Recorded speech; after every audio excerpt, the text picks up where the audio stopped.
जिसके जितने भी कंपोनेंट्स हैं, we'll finish with that topic. उसके बाद हम नेक्स्ट टॉपिक स्टार्ट करेंगे। तो इसमें जो मेनली जो प्रोटीन की डिग्रेडेशन और मिसफोल्डिंग से associated diseases, amino acid sequencing, और साथ में एक interactive session on plasma proteins, ये कंटेंट आपका रह गया है in this topic.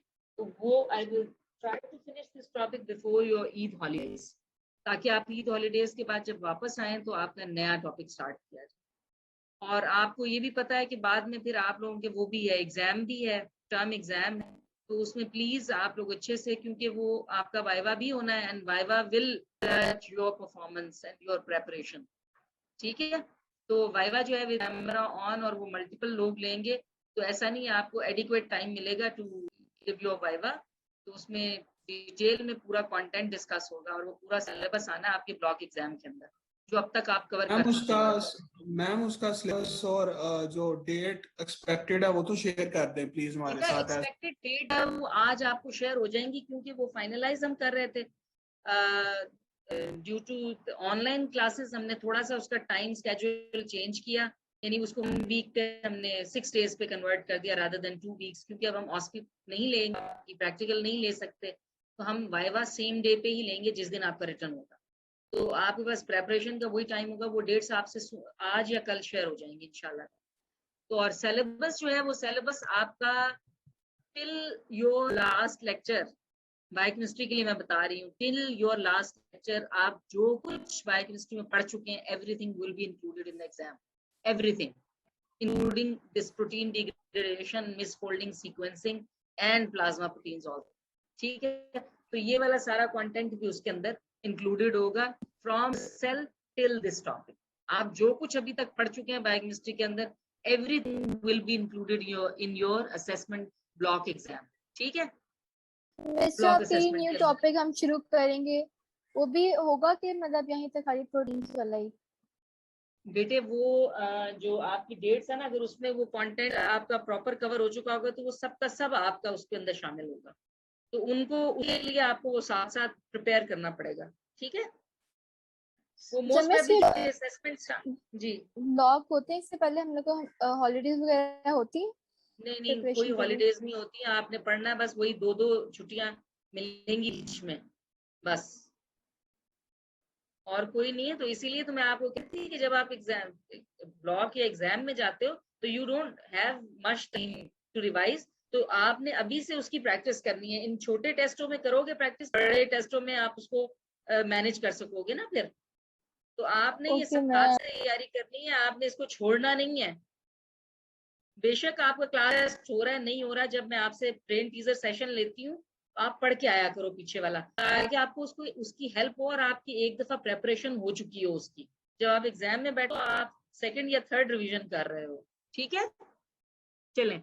Degradation basically जो हमारी बॉडी के अंदर जो प्रोसेसेस हैं they are very well controlled, और अल्लाह मियां ने एक पूरा सिस्टम बनाया है जिसमें अगर कुछ एबनॉर्मेलिटीज होती हैं तो abnormal things they are prone to be removed from the body.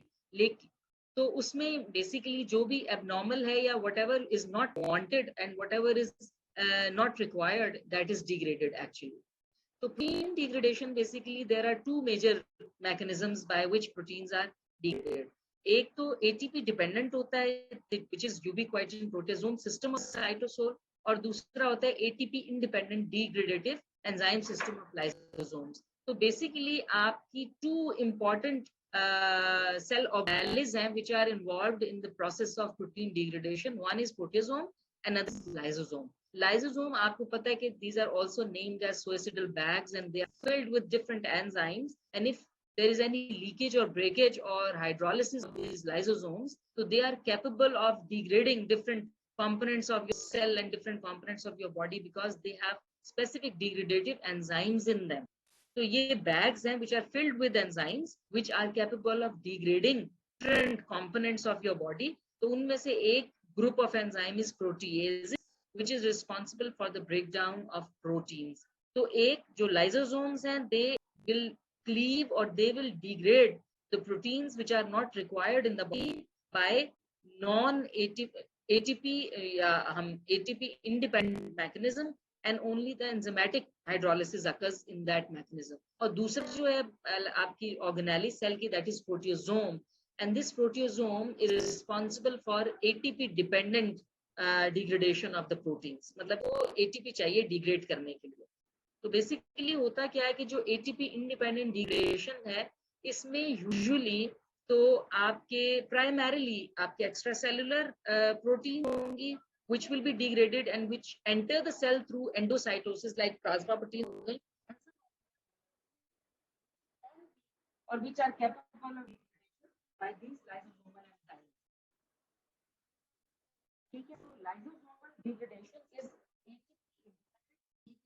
component है, and in addition to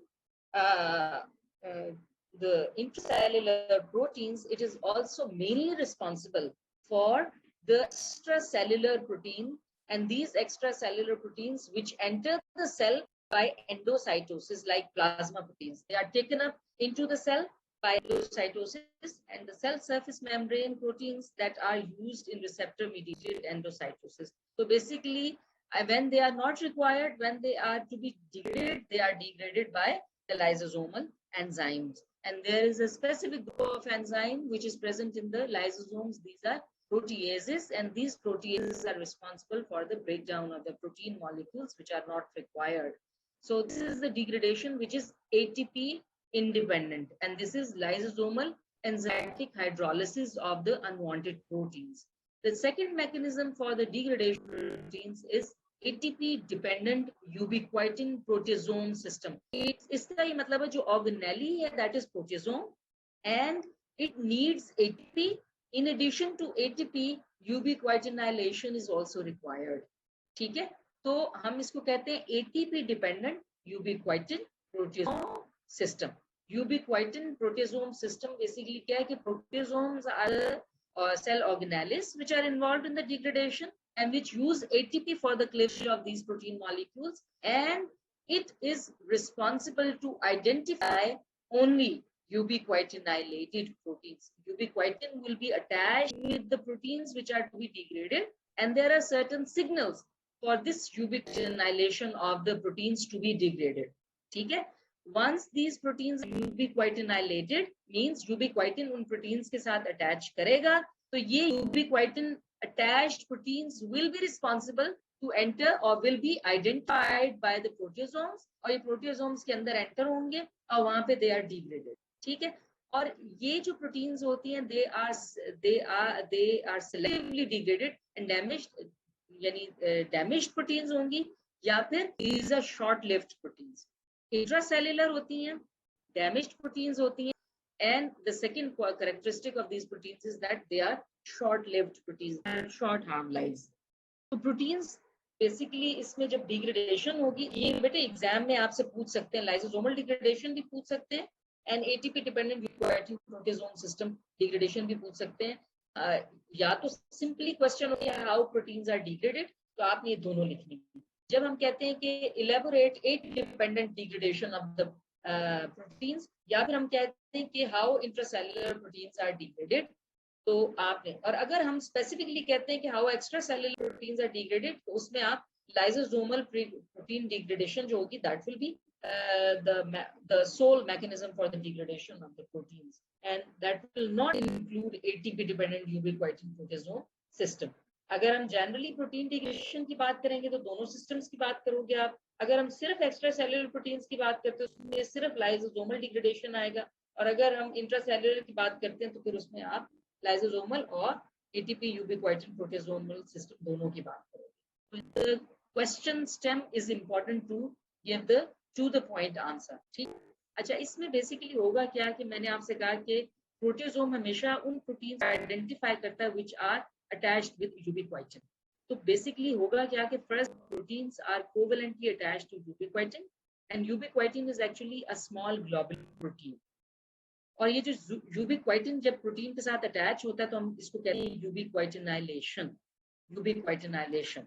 ठीक है. And the target substrate occurs. इसमें होगा क्या कि ubiquitin जो अटैच करता है वो क्या करता है, इसके अंदर ग्लाइसिन रेजिड्यू होगा, अमाइसिन रेजिड्यू, ये उस ग्लाइसिन अमाइनो एसिड रेसिड्यू के कार्बोक्सिलिक ग्रुप से। देखो ग्लाइसिन सिंपल अल्फा कार्बन, वो अल्फा कार्बन है, अल्फा कार्बोक्सिलिक ग्रुप है, अल्फा अमाइनो ग्रुप है और बाकी हाइड्रोजन हाइड्रोजन। ग्लाइसिन का स्ट्रक्चर सबको याद है ना। तो ये बेसिकली क्या होता है कि अपने कार्बोक्सिलिक ग्रुप से, जी सॉरी बेटे आप कुछ पूछ रहे हैं? अच्छा, तो ये क्या करेगा, ये बेसिकली अपने अल्फा कार्बोक्सिलिक ग्रुप से, अल्फा कार्बोक्सिलिक ग्रुप का पता है ना ग्लाइसिन का कौन से वाला होगा? Alpha carboxylic group of glycine कौन सा होगा? तो आप मुझे बता सकते हैं? COOH वाला जो उस पे लिखा हुआ होगा। हाँ, क्योंकि लगा हुआ होता है। ग्लाइसिन हैज, हाँ बिल्कुल, glycine has the simplest structure, जिसके अंदर सेंटर में कार्बन है, एक तरफ कार्बोक्सिलिक ग्रुप है, एक तरफ अमाइनो ग्रुप है। तो उसका जो कार्बोक्सिलिक ग्रुप है बेसिकली ग्लाइसिन का, जो कि यूबिक्विटिन का स्ट्रक्चरल पार्ट है। ठीक है, ये क्या करेगा, ये टारगेट प्रोटीन जो सबस्ट्रेट प्रोटीन है जिसने डिग्रेड होना है, उसके एप्सिलॉन अमाइनो ग्रुप से जो लाइसिन रेजिड्यू का एप्सिलॉन अमाइनो ग्रुप होगा, ये उसके साथ जाके अटैच करेगा, लिंक बनाएगा। तो alpha carboxylic glycine of the ubiquitin, ubiquitin के अंदर जो ग्लाइसिन रेजिड्यू है उसका अल्फा कार्बोक्सिलिक ग्रुप, और वो लिंक किसके साथ बनाता है, लाइसिन के सबस्ट्रेट प्रोटीन के अंदर जो लाइसिन रेजिड्यू है उसके amino group. Epsilon amino group कौन सा होगा, जो इसके आर ग्रुप के अंदर अमाइनो ग्रुप होगा ना, ये उसके साथ जाके अटैच करेगा। ठीक है जी बेटे। Khadija, what do you want to ask? Khadija unmute कीजिए अपना mic.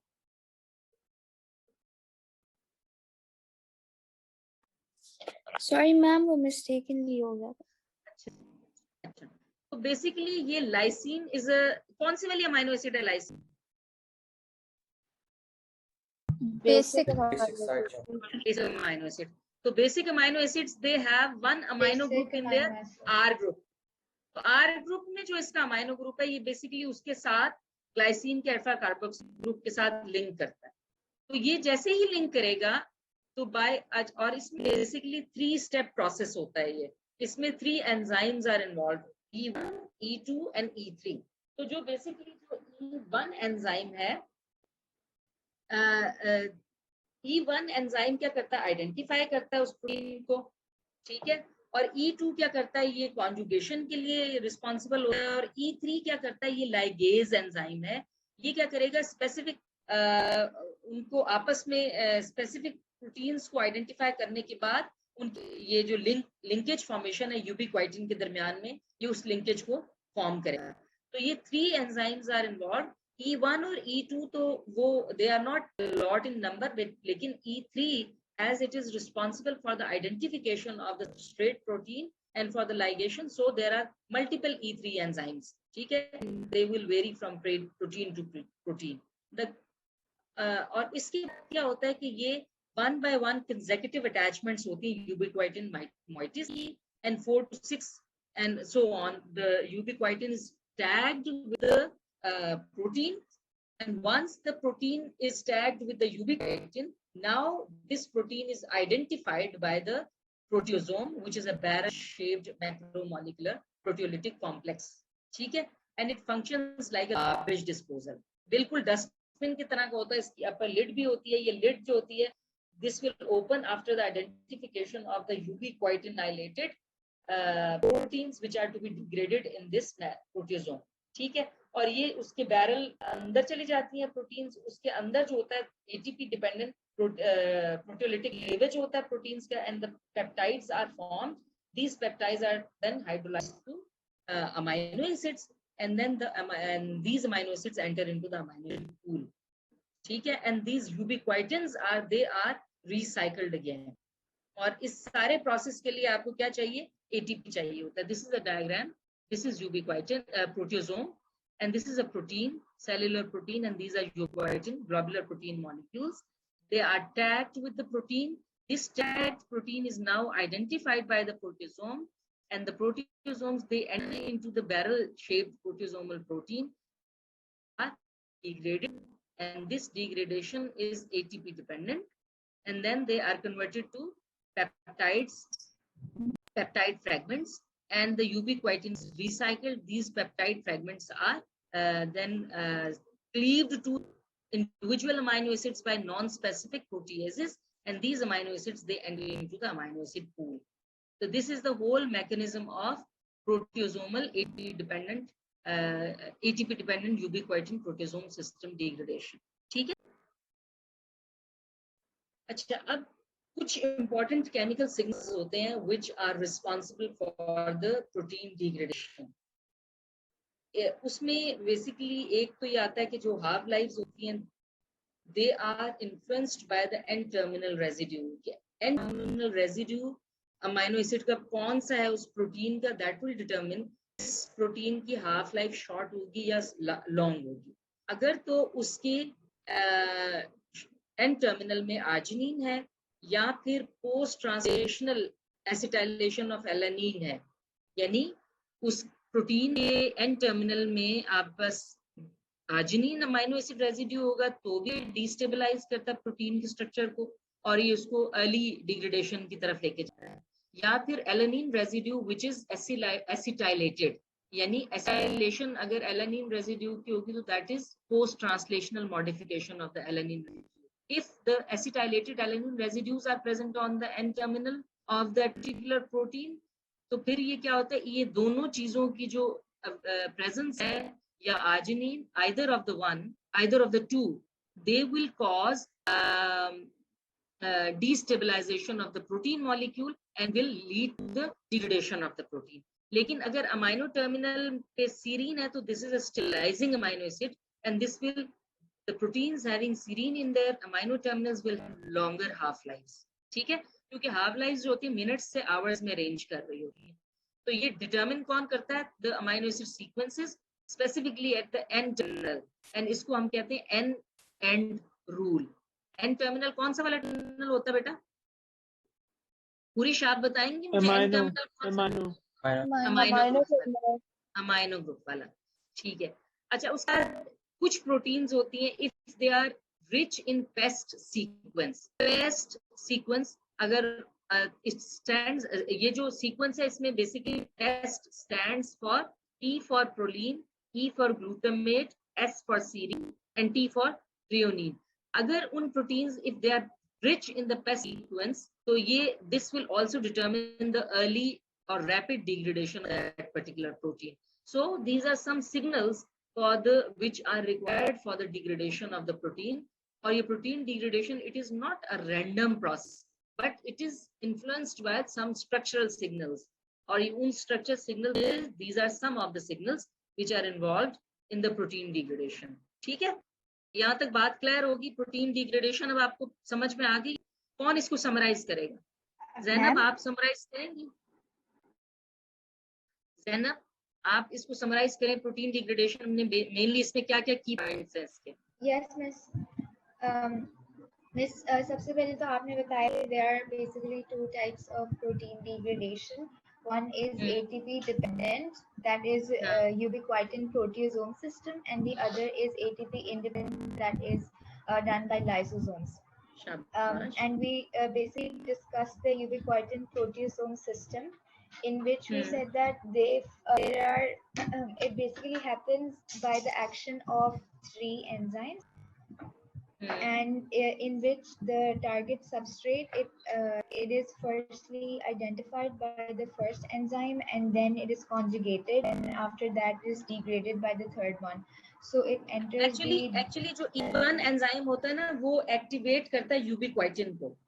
E1 enzyme is for the activation of the ubiquitin. E2 जो होता है is a conjugating enzyme, ये transfer करता है उसको E3 की तरफ, और E3 is the ligase.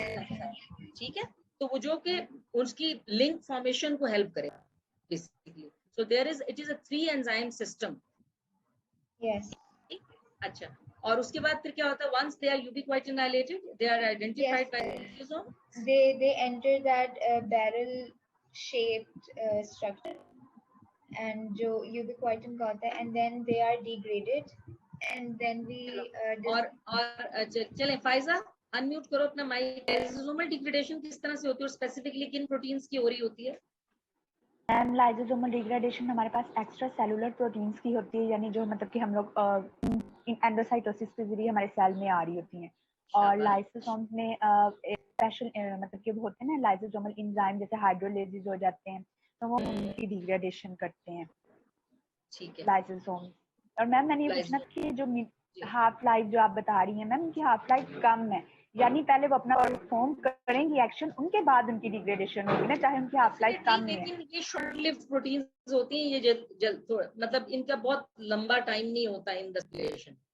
Definitely वो अपना जो एक्चुअल फंक्शन है उसको तो परफॉर्म करे, लेकिन मेनली जो शॉर्ट लिव्ड प्रोटीन्स होती हैं they are degraded by the proteasomal degradation system.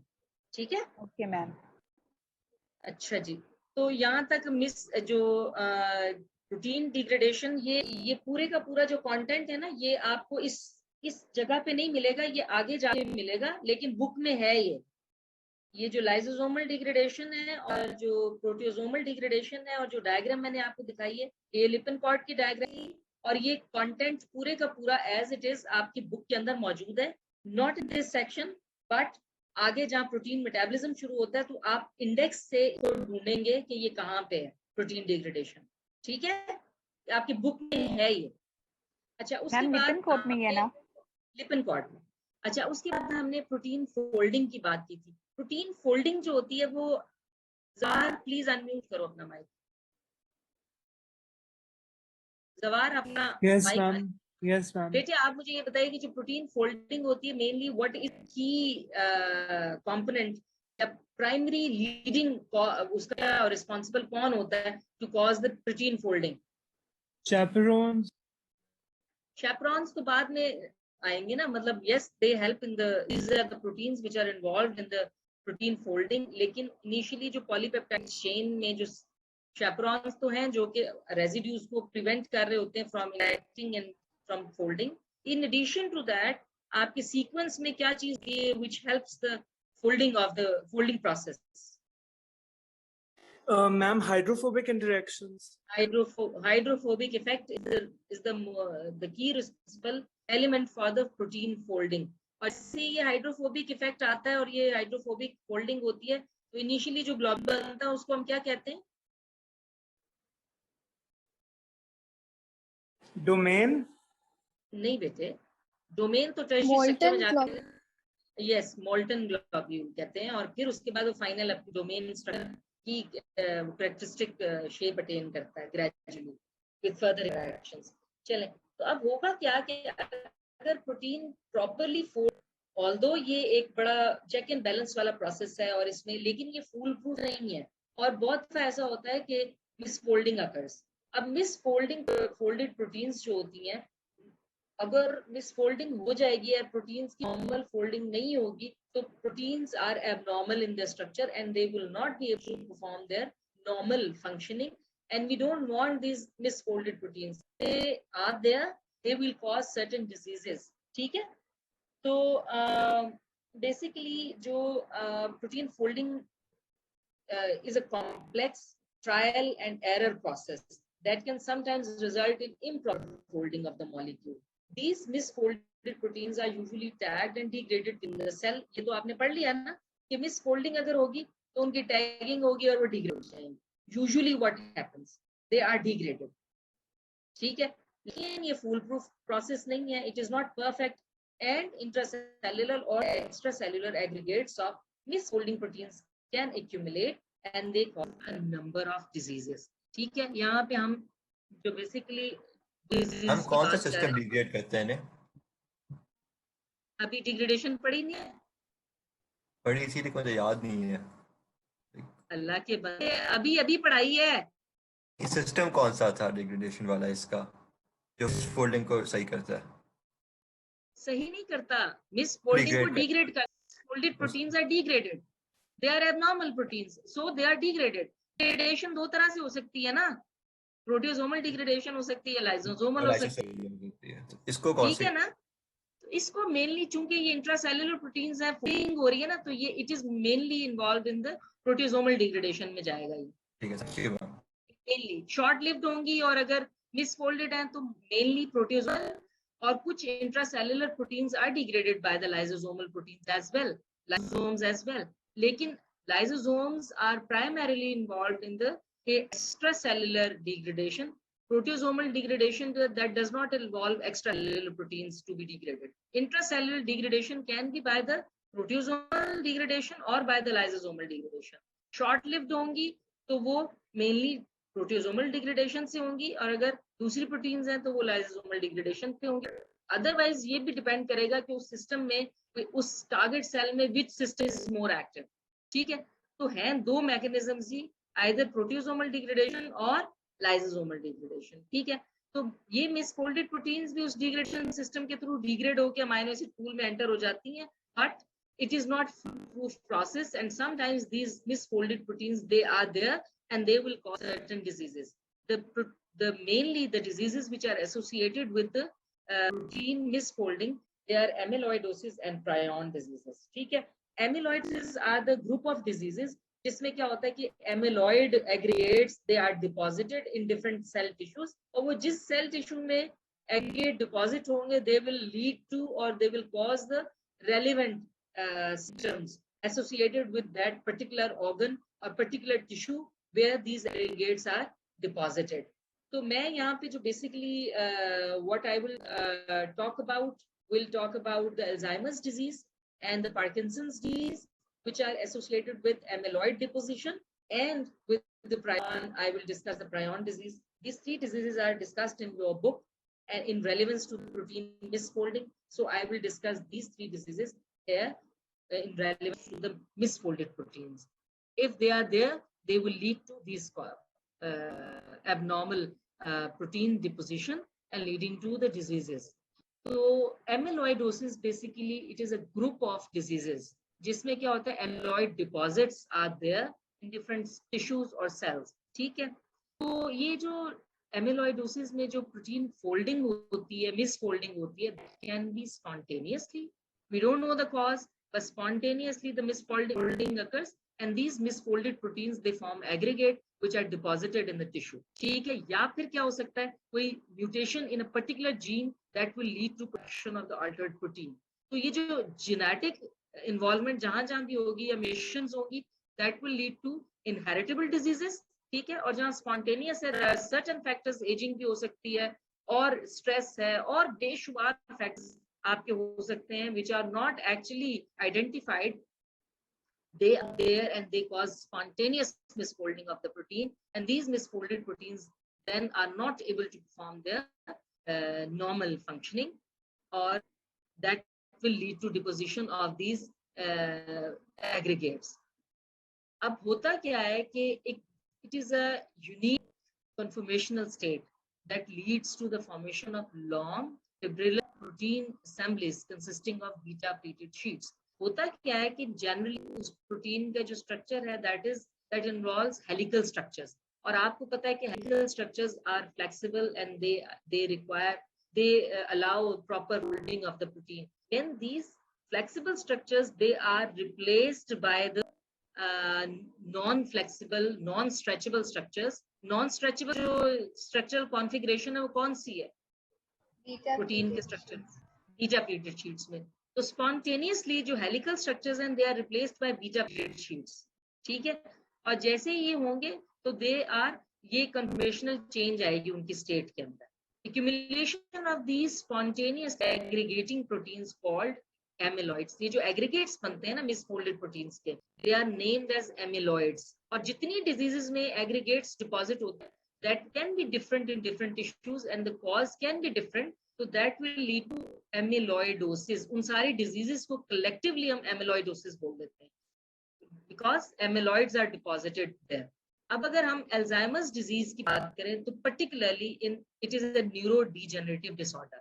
ठीक है, और इसके क्या होता है कि amyloids are deposited in the neural tissues, brain के अंदर. और Alzheimer's disease में basically है कि there is a dominant component of the amyloid plaque in this disease, and it is, और जो amyloid plaque जो वहाँ पे deposit हो रहा है उसको हम कहते हैं amyloid beta, क्योंकि beta pleated sheets वहाँ पे आ जाती हैं, तो amyloid beta. आप peptide containing 40 to 42 amino acid residues. Amyloid beta एक ऐसा पेप्टाइड है जिसमें बीटा प्लेटेड शीट कॉन्फ़िगरेशन है, और इसमें जो peptide will contain 40 to 42 amino acids in them. अब आप जब अगर एक्सरे क्रिस्टलोग्राफी करते हो या इंफ्रारेड स्पेक्ट्रोस्कोपी करोगे ऐसे टिश्यूज की, तो उसमें आपको कैरेक्टरिस्टिक बीटा प्लेट शीट्स नजर आएंगी which are arranged in a non-branching fibrillar system.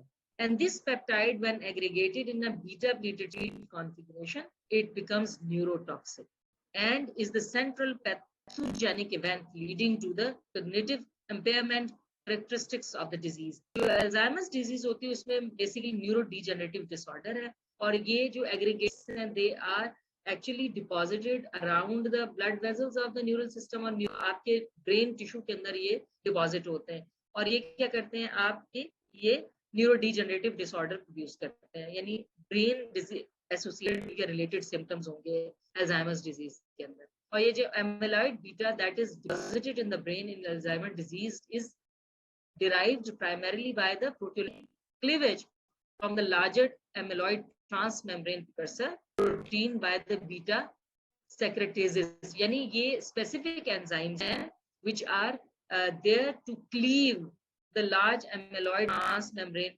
Basically, ये amyloid protein is a protein which is transmembrane protein and it is a precursor protein. बाद में ये precursor protein अपनी proper folding और rearrangement के बाद proper cleavage के बाद normal protein attain करती है, लेकिन ये enzymes can lead to abnormal proteolytic cleavage of these large amyloid transmembrane precursor proteins, leading to formation of the amyloid beta deposits.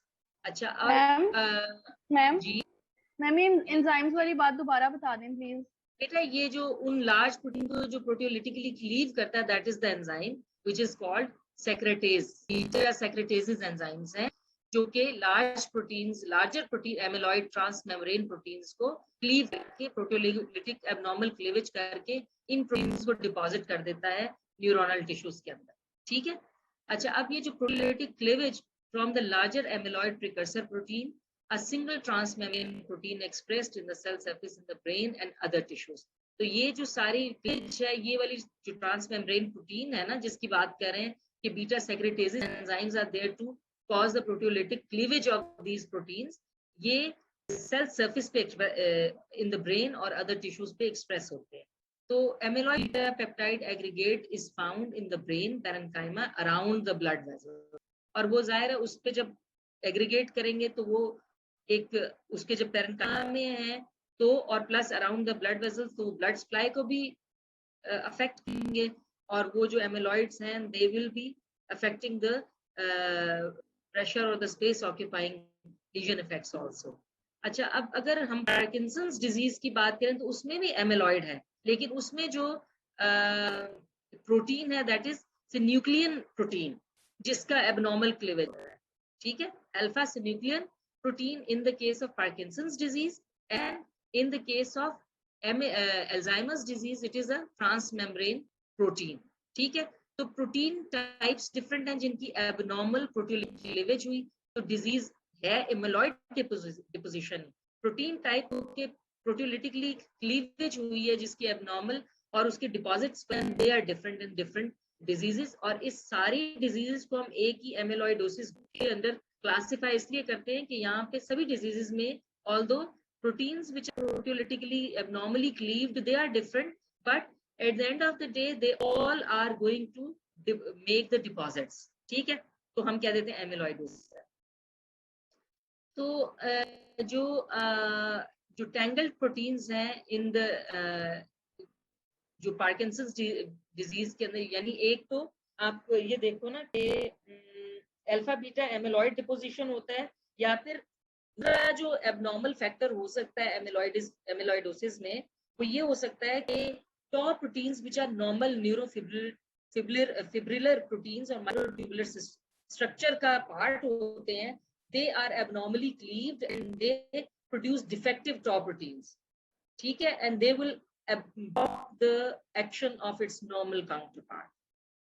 तो या तो एग्रीगेट्स यानी ट्रांसमेम्ब्रेन प्रोटीन्स की प्रोटियोलिटिक क्लीवेज एबनॉर्मल हो रही है, या फिर एबनॉर्मल टॉ प्रोटीन प्रोडक्शन हो रही है जो कि अपने नॉर्मल काउंटर पार्ट को भी नॉर्मल उसका काम, उसके वर्किंग को या उसके एक्शन को ब्लॉक कर देती है। तो अगर आप देखो ये ट्रांसमेम्ब्रेन प्रोटीन है, इसका ये एंजाइमेटिक क्लीवेज से ये क्लीवेज होके ये क्या करते हैं कि ये एमिलॉइड या ये amyloid beta sheets, pleated sheets बना के they are converted into amyloid positions and this process of cleavage is spontaneous.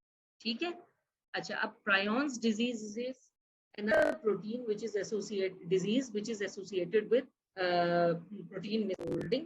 तो इस disease में basically there is a specific protein which is named as prion protein, और ये basically is the positive agent in this case prions disease के अंदर। और इस disease में जो disease group जो आता है that is transmissible spongiform encephalopathies. Then the Jacob's disease in human, scrapie in sheep, and bovine spongiform encephalopathy in cattle, जिसको mad cow disease भी कहते हैं। ठीक है। तो इसमें बेसिकली क्या हो रहा है कि इसके अंदर जो प्रोटीन्स हैं, दे आर जो abnormal proteins and these are prion proteins which are actually normal counterpart of the protein and they are converted into abnormal component। ठीक है। और ये एक फेटल डिजीज होती है और इसमें that is not curable.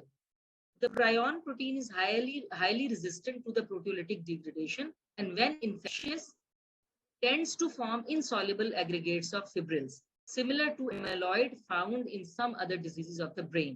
A non-infectious form of prion protein is present in normal mammalian brains on the surface of neurons and glial cells.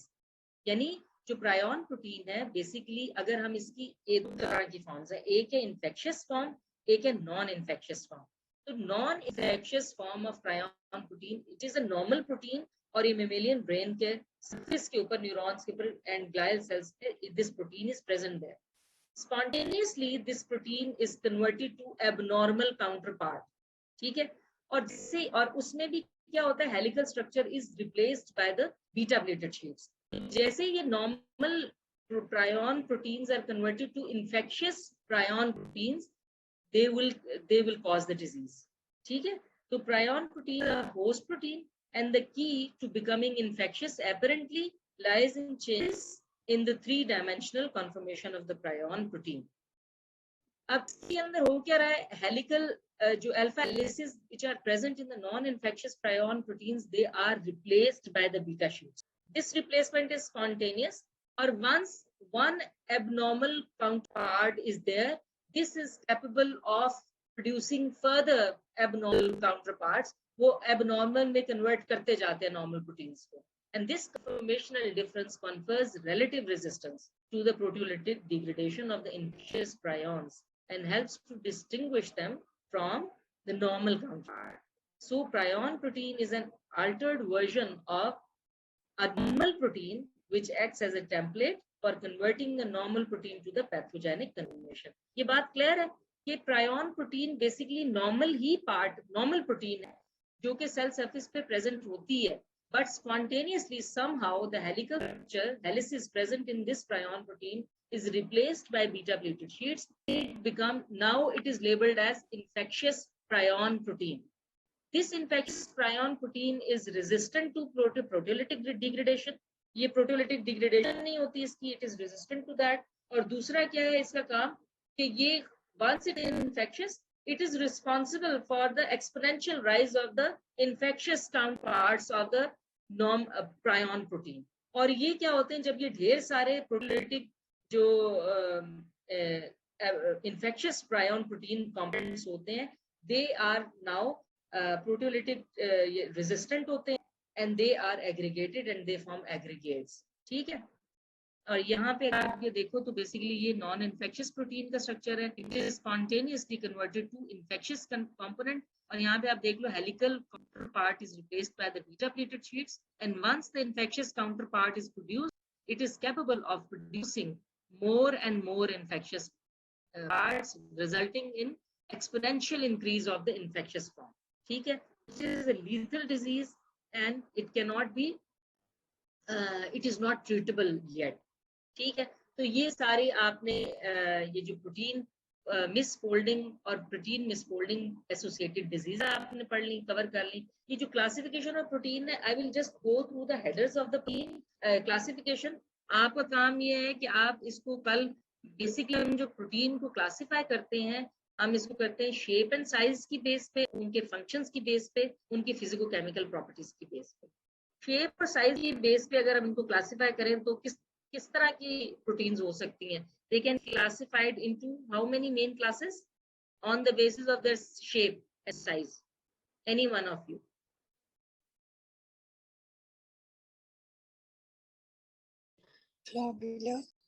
Globular or fibrous and globular। तो आपने बेसिकली दो तरह की proteins ही पढ़ी हैं, या globular है या फाइब्रस है। ग्लोबुलर प्रोटीन्स किस तरह हैं? दे आर ग्लूल लाइक हैं, फाइब्रस आर फाइब्रस। लेकिन हम कैसे आइडेंटिफाई करेंगे कि कौन सी प्रोटीन ग्लोबुलर क्लास में आएगी और कौन सी प्रोटीन फाइब्रस उसमें आएगी? तो ग्लोबुलर में बेसिकली आएंगी वो एक सेकेंड। तो बेसिकली जो ग्लोबुलर फॉर्म की जो प्रोटीन्स होंगी, तो हम इसके एक्सियल रेशियो से डिटरमिन करते हैं कि ये प्रोटीन ग्लोबुलर में आएगी या उसमें आएगी, फाइब्रस प्रोटीन में आएगी। एक्सियल रेशियो बेसिकली हम कैलकुलेट कैसे करते हैं? We calculate the axial ratio by dividing the length of the protein width. कुछ ऑथर्स ये कहते हैं कि if it is 5 then it is globular protein, और कुछ कहते हैं if it is 10 then it is globular, and above the more than 5 कुछ के मुताबिक और कुछ के मुताबिक more than 10। तो ये एक्सियल रेशियो 5 या 10 से ऊपर होगा तो वो फाइब्रस प्रोटीन्स हो जाएंगी, less that will be the globular proteins। तो हम मेनली जो इनको शेप और साइज पे ग्लोबुलर या फाइब्रस कहते हैं, that is dependent on the axial ratio of that protein, and the axial ratio is calculated by the length of that protein divided by the width of that protein। ठीक है। अच्छा, अब दूसरी जो classification है वो हम क्लासिफाई कर सकते हैं based on the functions of the proteins. Functions of the proteins की बेस पे शुरू में जब मैंने आपको इसके प्रोटीन की बायोलॉजिकल एक्टिविटी बताई थी, तो मैंने वहां पे आपको डिफरेंट कैटेगरीज बताई थी प्रोटीन्स की, डिपेंडिंग अपॉन द फंक्शंस कि ये फंक्शंस परफॉर्म करते हैं। तो जो फंक्शंस वो परफॉर्म कर रही होती है वो उसी क्लास में कैटेगराइज कर देते हैं। आपके ख्याल में कौन कौन से फंक्शंस हैं जो प्रोटीन्स परफॉर्म कर रही हैं? मैम ट्रांसपोर्ट, डिफेंस, एंजाइम्स हैं, तो हम उनको कहेंगे उनको किस ग्रुप में, सारे एंजाइम्स को हम किस ग्रुप में डाल देंगे? कैटालिटिक प्रोटीन्स में डाल देंगे। नहीं, रेगुलेटरी नहीं, कैटालिटिक। कैटालाइज करते हैं ना, enzymes are the catalytic components, catalyse a chemical reaction. Regulatory कौन सी वाली होंगी? Hormones will be regulatory। Transport proteins कौन सी होंगी? Hemoglobin, myoglobin, albumin। Yes। अच्छा, उसके बाद contractile proteins which help in the muscle contraction। Actin and myosin। protective proteins, immunoglobulins, immunoglobulins यानी globulins जो होंगे, that immunoglobulins, they are protective proteins। This is how we we classify on the basis of functions as defense proteins, contractile proteins, regulatory, transport, catalytic, respiratory and structural। Structural proteins कौन सी वाली होंगी? जो कि किसी भी जो which are involved in the formation of structure like collagen, elastin, keratin। चलें, अच्छा, अब ये जो फिजिको केमिकल प्रॉपर्टी की बेस पे we classify proteins into simple proteins, conjugated proteins and derived proteins. Simple proteins तो क्या है? हाइड्रोलाइसिस पे आपको सिंपली अमाइनो एसिड्स देंगे। इनकी जो फर्दर क्लासिफिकेशन है, क्लासेस हैं, उनमें एल्ब्यूमिन, ग्लोबुलिन की प्रॉपर्टीज हैं, ये प्लीज बुक से आप लोग याद कर लें, क्योंकि इसमें कोई भी चीज ऐसी नहीं है जो कि आपको एक्सप्लेन करवा रही है। प्रोटामीन्स हैं, हिस्टोन्स हैं, ग्लाइडिन है, प्रोलामीन्स हैं, ग्लूटिन्स हैं। क्लासिफिकेशंस आई यूजुअली क्लास में अगर मैं आपको पढ़ाऊं, I will not go for these classifications. इसके सिर्फ मैं हेडर्स डिस्प्ले करती हूँ। मैं कहती हूँ कि आपके असाइनमेंट है कि आप ये क्लासिफिकेशन अपने रजिस्टर में लिख के लेके आओ। तो that is just like this how cover this classification, क्योंकि क्लासिफिकेशन में कोई भी ऐसी चीज नहीं जो आपको समझाने वाली है। तो और उसके बाद स्क्लेरोप्रोटीन्स आ जाती हैं। स्क्लेरोप्रोटीन्स में आपके पास केराटिन, कोलेजन एंड इलास्टिन आ जाता है, जिसकी डिटेल आप पढ़ चुके। अब कंपाउंड या कॉन्जुगेट प्रोटीन्स, ये ऐसी प्रोटीन्स हैं which are conjugated with some other components also. Like they are conjugated with lipids, they are conjugated with carbohydrates, they are conjugated with proteins, they are conjugated with phosphate groups, they are conjugated with heme, they are conjugated with flavin nucleotides, they are conjugated with metal ions. तो metal ions के साथ conjugated अगर होंगी तो they are metalloproteins. Lipids के साथ they are lipoproteins. If they are conjugated with carbohydrates, they are glycoproteins. If they are conjugated with phosphate group, they are phosphoproteins. Heme के साथ होंगी तो hemoprotein हो जाएंगी. और अगर flavin nucleotides के साथ हैं, they are flavoproteins. ठीक है? तो basically these are the conjugated proteins. और उसके बाद next जो आती हैं derived proteins आ जाती हैं. Derived proteins basically they are derived by the primary derived हो सकती हैं इसमें और secondary derived हो सकती हैं. तो secondary derived proteins and they are basically produced from the proteins after their enzymatic hydrolysis or enzymatic cleavage. ठीक है? और primary derived basically क्या हैं? These are denatured proteins. ठीक है? The proteins which are derived after the denaturation of the native protein, they are primary derived proteins. Denaturation क्या होता है? ये हम पहले पढ़ चुके हैं बच्चों. What is denaturation? Any one of you? Unfolding and organization. Functional loss. Unfolding नहीं है. इसमें basically there is loss of which structures? Secondary and tertiary. Secondary and Tertiary.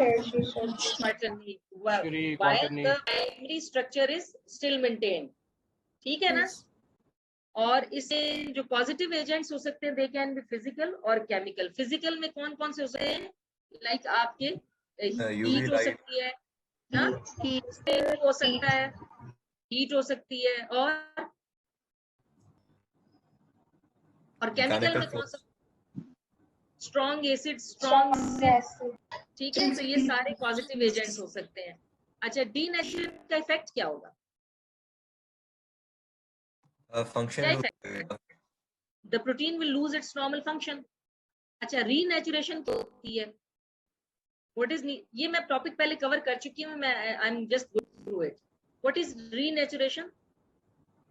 Refolding मैं मेडिकल कंडीशन प्रोवाइड करे तो वो दोबारा अपनी अचीव कर ले. आइडियल कंडीशंस में रीफोल्ड हो जाए. सिचुएशन या आइडियल कंडीशंस में अगर उसको प्रोवाइड आप करोगे तो they will attain there normal structure again.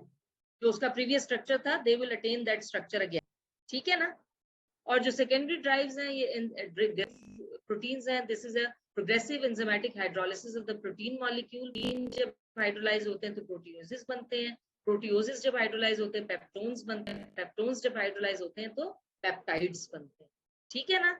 यानी उनके जब ब्रेक डाउन करते जाओगे, लेंथ शॉर्ट होती जाएगी, तो proteoses, peptones and then peptides are. So here we end up with the classification of protein. एक ब्रेन टीजर है, ये कर लो, जो अभी कवर किया है वो आपको करेगा. ठीक है, मैं वो आपको करा देती हूँ. तो आपने कल सारे टॉपिक के साथ एक रीडिंग दे देना इसको. ठीक है. 80-year-old man presented with impairment of higher intellectual function and alteration in the mood behavior. ये सारे neurological symptoms आ गए ना. His family reported progressive disorientation and memory loss over the last 6 months. There is no family history of dementia. Dementia होता है भूलना. तो ये जो उसको loss of memory है, इसकी कोई family history नहीं है. The patient was tentatively diagnosed with Alzheimer's disease. Which one of the following best describes the disease?